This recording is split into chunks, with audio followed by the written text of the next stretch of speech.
We are here with Rupert down at our mill turn machining cells. These are my favourite cells, probably the part where the most of the material was removed from a billet. Rupert, can you tell us a little bit about your job and what is actually happening in this process behind us? So at the moment we are machining the Audi Dazza EA 855s using both of our Doosan 2100 LSY machines. At the moment we've got one operation set up in one and one operation set up in the other.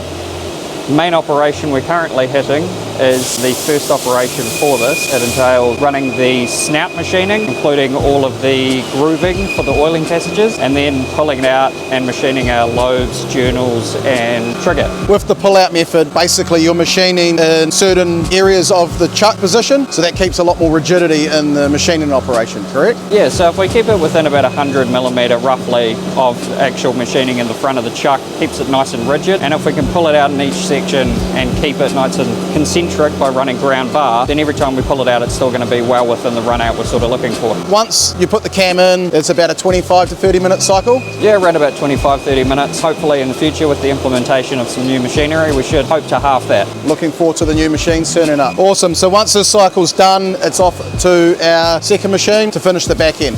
Yep, just finish off that final journal and centre it, so we've got a centre front and back for journal grinding. Cool, thank you Rupert. Fantastic.